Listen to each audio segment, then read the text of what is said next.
Assalamualaikum dan salam sejahtera. Kita jumpa dalam tajuk one side limit.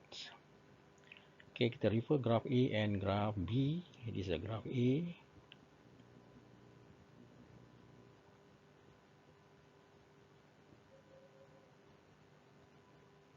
Okay, daripada graph A ni, kita iaitu graph bagi fungsi fx sama dengan x kuasa 3 tolak 8 bagi x kuasa 2 tolak 4. Ni adalah graph fx. Kalau kita nak pergi menghampiri 2 dari kiri, kita boleh nak x menghampiri 2 dari kiri. So kalau x dekat sini, inilah graf y dia, f menghampiri 2. Maka semakin dia menghampiri 2, nilai y dia pergi ke 3. Nilai bila x kat sini, nilai y dia pergi ke 3. Dan apabila kita menghampiri x daripada kanan, bila x kat sini, nilai y dia dekat sini, semakin dia menghampiri daripada kanan, maka nilai y dia juga sama dengan 3. So limit daripada kiri, dia tanda ada 2 kuasa negatif tu, maksudnya dari kiri. 2 ada kuasa positif itu bermaksud x datang dari kanan. So dapat 3. Oleh sebab itu limit ni kita katakan limit two side limit. Limit dari dua arah, dari kiri ada, dari kanan ada. Maka limit ni disebut sebagai two side limit. Tapi kita nak tengok one side limit. Ini two side limit. Okey, tengok graf B. Gx sama dengan 1 tambah x kuasa 1 per x.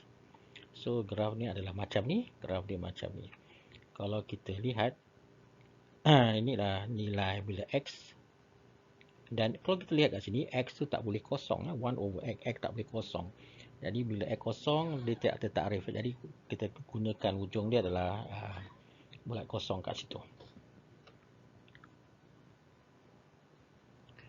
Okey, limit gx x approach 0 from the right. Kalau kita tengok kat sini, dia tidak tertakrif di sebelah kiri. Dia tak tertakrif sebelah kiri.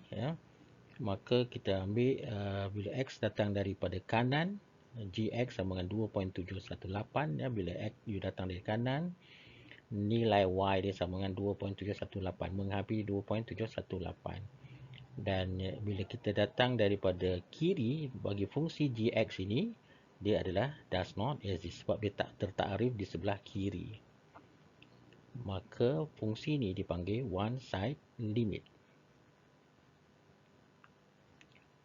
Okay, one side limit can either be a right hand or the left hand, atau left hand limit, sama ada sebelah kiri atau sebelah kanan. Okay, kalau right hand limit, kita tulis x approach A from the right. So tanda positif kat situ. Fx sama dengan L, satu nilai yang kita akan dapat L. Kalau dia datang dari sebab, maka kita kata limit of f as x approaches A from right is L. Left hand limit, x approaches A from the left, fx equal to m. M tu adalah nilai yang nilai bagi y, nilai bagi y. Okay, look at example 1. Fx sama dengan set x minus 1. Kalau kita lihat dekat sini, fungsi ni tidak tertakrif apabila x kecil, kalau kita tengok x kecil daripada 1. So bentuk graf dia adalah macam ni sebab dia tidak tertakrif untuk x yang kecil pada 1. Kalau ganti nilai dekat sini, fungsi ni tak tertakrif. Jadi kalau kita lihat sini, kita tak boleh datang ke 1 daripada sebelah kiri. Ini x yang mesti besar-besar tu baru fungsi ni tertakrif. Jadi kalau nak pergi ke 1, kita hanya ada satu arah saja, iaitu datang dari sebelah kanan. So the domain for this function x greater or equal to 1 in this example, the limit must be determined based on the right hand limit only. Maksudnya kita hanya datang daripada kanan saja. Sebelah sini tak ada fungsi. Dalam kes ni, limit x approach 1 from the right, square root x minus 1 equal to 0. Then limit x approach 1, square root x minus 1 equal to 0. Okey, ini adalah ujian untuk menentukan sama ada limit itu wujud ataupun tidak. Test of existence of limit. if limit x approach A from the left fx sama equal to the limit x approach A from the right fx equal to L, iaitu satu nombor, then limit x approach A fx sama dengan L. Maksudnya jika limit kiri sama dengan limit kanan sama, maka baru limit itu wujud, dan nilai wujud ni sama dengan L tadi yang kita dapat tu. Okey, tengok example 2. Determine the limit x approach 2x cube if it exists. So kita test from the left and from the right. Kalau kita cuba daripada kiri, bila kita nak pergi ke 2 dari kiri, semakin 2 dari kiri x cos 3, kita ganti saja 2, kita dapat 8. Bila pergi ke 2 dari kanan pun, kita ganti saja 2, kita akan dapat 8. Berarti limit x approach 2x cube equal to 8. Maksudnya wujud lah. Inilah nilai L dia, inilah L dia, maka nilai L dia. Wujudnya daripada kiri dan daripada kanan sama. Okay, example 3. Give the function fx sama dengan 2x untuk x yang less or equal 4 and 2x plus 3 for x greater than 4. Okay, for x greater than 4. So maksudnya macam ni. So maksudnya macam ni lah. Kalau kita tengok dekat sini, maksud dia macam ni. Okey, kejap. Okey. Untuk x yang greater than 4, fungsi dia ialah 2x tambah 3. So adakah limit x approach 4 fx exist? So kita test from the left and from the right. Okey. Kalau kita tengok kat sini, ini fungsi dia tadi, 2x sama dengan, untuk x yang kecil sama dengan 4, dan fx sama dengan 2x tambah 3 untuk x besar pada 4. Okey, limit from the right maksudnya kita kena pakai yang bawah ni, from the right, kita akan dapat ni from the right, maksudnya mestilah nilai yang ni, from the right. So kita ganti 2x tambah 3, maka kita akan dapat nilai dia 11. Untuk limit daripada limit menghampiri 4 daripada kiri. Daripada kiri kita pakai yang atas, 2x. So kita dapat 2x, so nilai dia 8. Kesimpulan dia, limit from the right not equal to limit from the left to the 4. Bila ini berlaku, kita katakan bahawa limit dia does not exist. Limit x approach 4 and fx does not exist. Sekarang kita pergi kepada infinite limit. Infinite limit maksudnya hasil dia sama ada positif atau negatif infinity. Okey.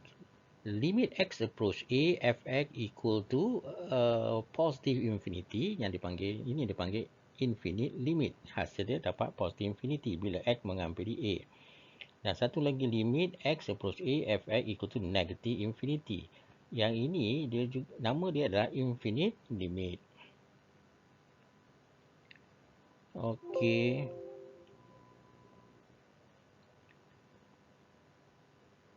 Okey, kita ada dua, sama ada positif ataupun negative infinity. Tengok example 4. Given fx equal to 1 over x minus 1, find limit x approaches 1 from the right fx and limit x approaches 1 from the left fx. So kita tengok, kalau kita macam mana kita nak tahu dia positif atau negatif infinity, kita tengok kat sini, kita uji. Bila you nak pergi ke satu, daripada